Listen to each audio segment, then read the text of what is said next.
Hey guys, and welcome back to the channel. Today I am here with Infernity Millennium Fiendsmith post, the new Master Duel selection pack. So an updated variant, because this selection pack gave us Lacrima. If you are familiar with the TCG, of course, you know Lacrima. Lacrima being, of course, you summon it with Requiem, and then Lacrima dump Engraver, making Engraver even a better one-card combo for Infernity in general. And it's now a Master Duel, which is really insane for us. And in this video I will showcase, of course, the Infernity Fiendsmith Millennium variant, updated, of course. Yeah, Lacrima, having Lacrima Master Duel is insane. Like, it opens up so much more, and if you only open Engraver, you still have full combo. Of course, it already was with Necroquip Princess, but now, because Lacrima is here, you don't have to play Necroquip Princess anymore, which is really nice, so you have another extra deck space. Also, Lacrima is a great interruption in the opponent's turn, but we are mostly using just for the combo. And in this video I will showcase how to use it, and of course how to use the new build, of course. As first, like all the videos, I will first get into the deck list. I will explain in depth the deck list and why this card, yeah, and just give my explanation.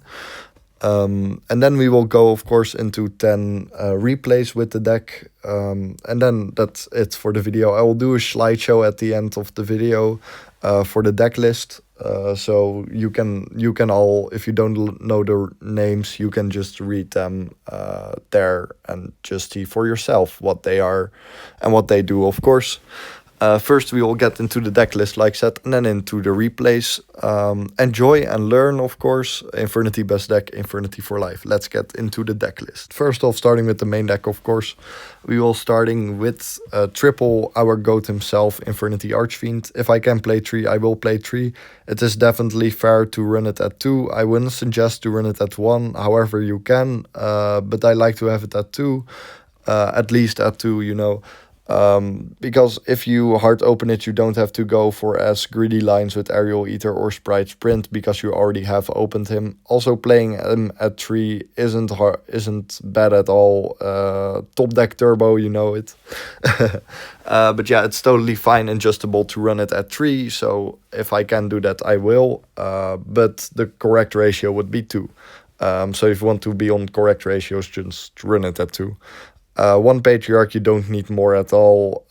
Every Infernity variant really needs that extension from time to time with Patriarch Duress, so it's still really played and they are still really good in Master Duel. Then we have Necromancer. There is no reason at all to run Necromancer at more than 1 in a format where we have 3 launcher. Like, none at all. However, in synchro builds, it will be played at 2 or in 3 axis, for example, but like for the rest, don't run this guy at more than 1 at all. You don't want to open it, depending, of course, if you have Archfiend on hand too with Launcher, for example. But that's really like minimal times. You really would like to see other cards like starters and extenders, and Necromancer isn't that it, to be fair. So yeah, don't run Necromancer at more than 1 in this variant. 1 Sage, sadly no synchro lines because, you know, tied extra deck. But we are playing him. If Aerial Eater gets interrupted, you can still make Sprite Sprint dump Sage dump Archfiend, and then you can still go combo by reviving Archfiend with either Muckraker or with Yama lines. Then for the other cards we have double Engraver because it's at 2. We will play it at max ratio, of course, however. But yeah, it's at 2 in Master Duel, so run 2, it's a 1-card combo after all, and you really want to see opening Engraver. Then 1 Lacrima, of course, there's no need to run more, you just need it at 1. This deck, basically, like, it doesn't have a real normal summon, but that's it. If you open too many monsters, you can just use the last monster in your hand as a normal summon, for example, which is really nice, and I really love playing it like that. But yeah, there's no reason to run more Lacrima at all. Then we have one Lurry. Yeah, you need to run it as long as you are on track, and you need to be on track too. And it's not bad to open at all because it's full combo after all. It's crazy. Then for the Millennium cards, we are playing triple Sengenjin, triple Golem. You really want to see these. These are combo cards. Yeah, they are starters. They are just great in general. Opening, they basically do the same thing, just in different lines, but they do basically the same thing. So technically, you're playing 6 Sengenjin and 6 Golem. But yeah, great cards. You want to see them. Play them at 3, definitely. You can, for example, still cut Golem down to 2, but you rather just want to play 3 because you really want to see it. Then we are playing Sharvara. We are playing on the Unchained lines, which is really nice. Still under draw, you can then make Caesar, Rage, and of course we have Apo in this game. So in some lines you can also still end on Apo under draw. But yeah, Sharvara is a great card, and I really love the Unchained engine in general. So Sharvara, Rage, and Yama. Using Sharvara makes it also, of course, that you don't need to run Super Producer at all, because you are popping with Sharvara. Then we are playing Double Ash, Double Maxi. Double Ash is just basically against Maxi or against Milch armies. But yeah, we aren't on a normal summon, of course, so running minimal hand traps is totally adjustable. Then we are running Maxi, but if you have too many cards on hand, how can you combo? Well, you do Sage effect, Sage dump all your remaining cards in your hand. But yeah, Maxi most of the times is just a turn skip, which is really great. Yeah, of course, it's crazy that the card still is legal in Master Duel. Like, what the fuck? But yeah, Maxi, we must run it because, like, it's a turn skip, and yeah, otherwise you can just discard. If you open it in your turn, you can just discard it with its effect, which is pretty nice. And also you can just normal summon it if you have too many monsters on hand, which isn't really much of a case, because you also have Millennium cards which can set your monsters in the back row. Then we are playing Triple Launcher, of course. I mean, it's at 3. We have to play it at 3. Great card. Can't wait for the TCG. Like, damn, Konami, 15 years. But yeah, Triple Launcher, of course, like, no reason at all to explain this. One Reaper is still nice for the extra extension from time to time. Yeah, great card, and it can reset itself, of course, for a lot of resource, which is great having in this card. Then we are Foolish and Monster Reborn, of course, great cards to open. They access combo. Yeah, just great cards, Infernity staples forever.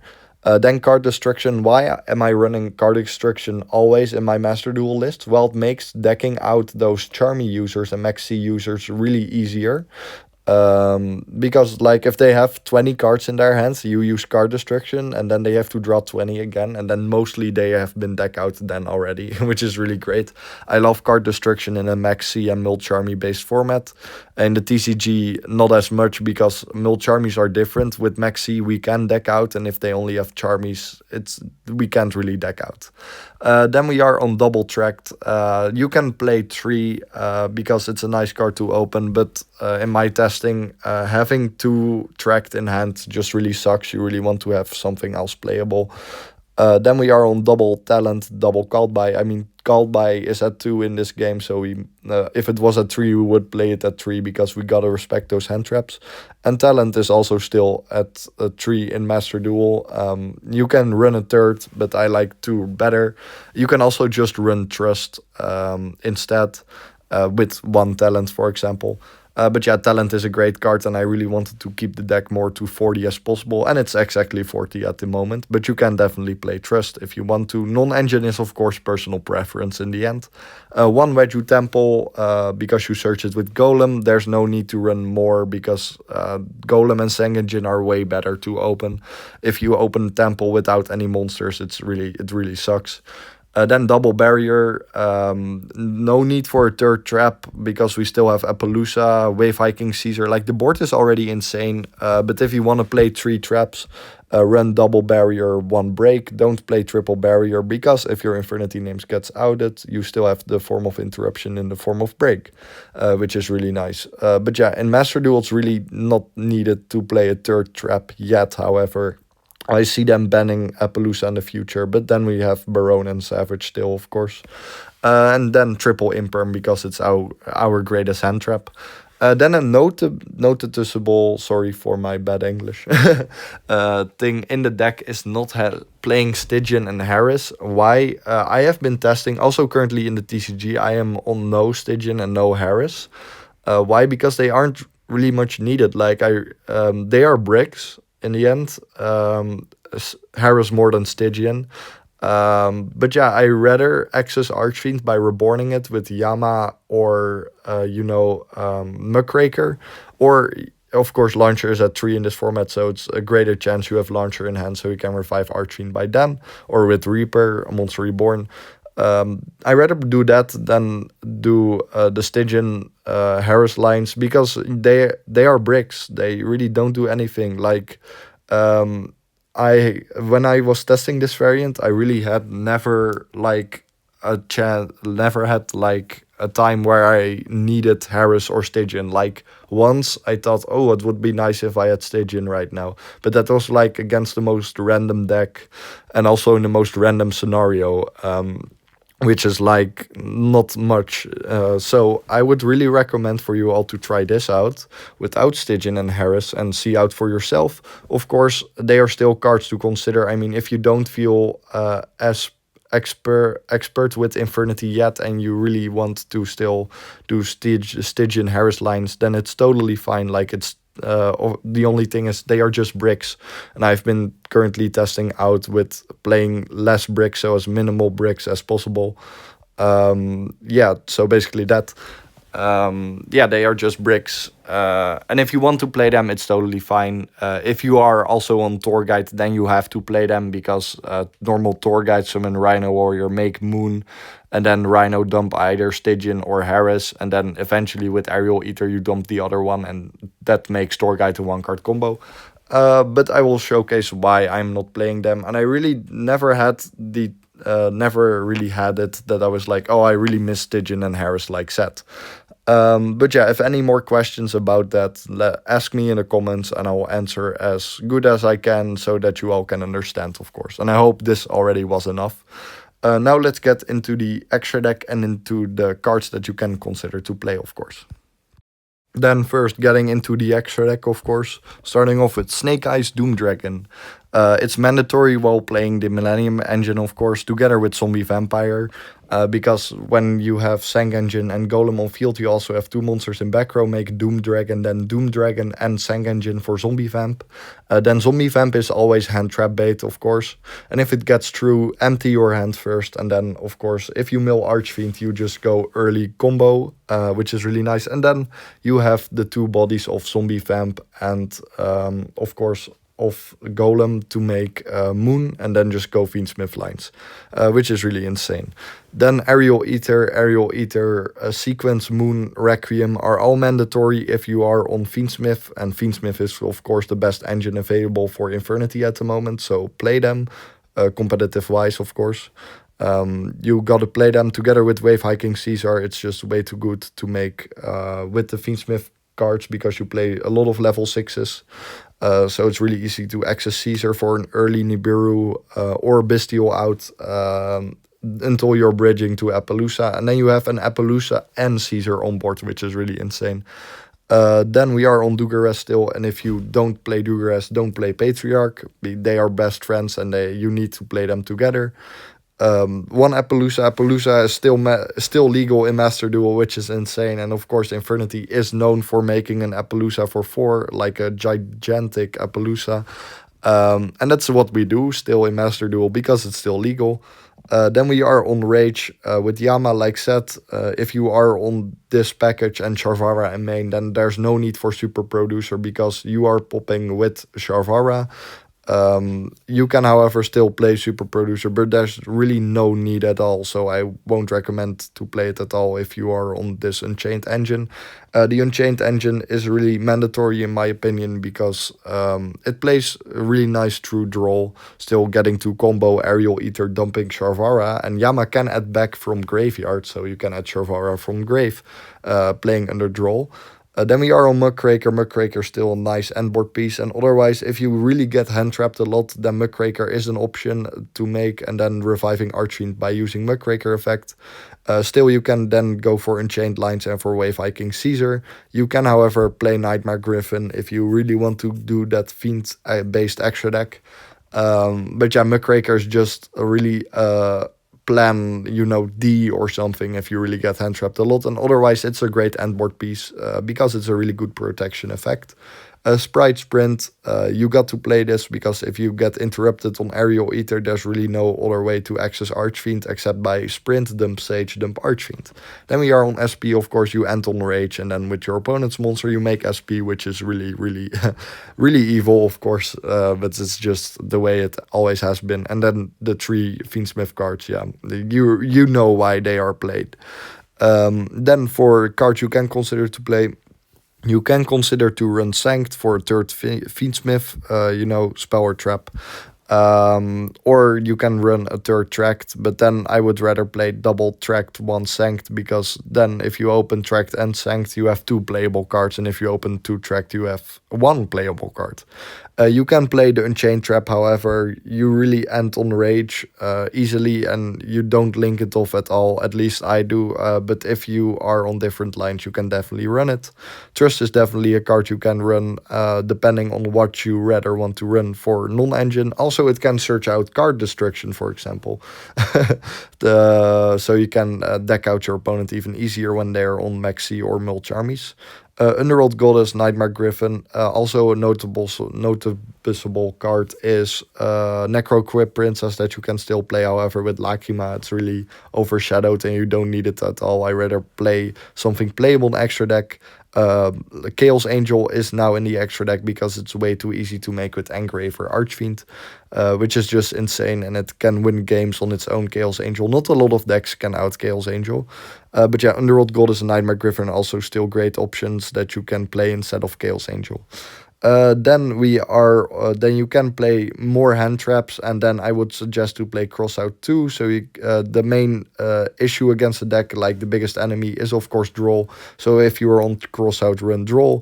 You can run a third Ash for sure. I just really liked that too at the moment while testing. 3, sometimes I really had 2 on hand, and then I was thinking, I rather want to normal something else, or a shit man. Now I can play. Nibiru is also still great in the format, and Fualos is also a nice crossout target. Then we are engine cards you can still run, like explained Stygian Harris, if you don't really feel like experimenting without Stygian Harris, or don't feel safe without playing them. You can still play them, of course, but I'll showcase in the replays that it's really not needed at all. And if any more questions about them, let me know in the comments and I'll answer them as good as possible. And if you play them, then there is a reason to play Void Apocalypse, but to be fair, you really don't need it. It's always Ash, and you always go neck 2, because you activate Void Apocalypse, you discard 1, and then you get ashed. Which is why not a lot of the Infernity variants are running Void Apocalypse, even though it's a great card for sure, but it's really always going neck, which isn't nice. You really want that hand advantage. Yeah, that was it basically for the deck list. Let's get into the replays. I hope I explained well, and I hope you all learned. And let's get into the replay so you all can learn from those to master this amazing variant. Let's get into them.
that was it for the video. Thank you all so much for watching again, and I hope you all enjoyed and learned, of course.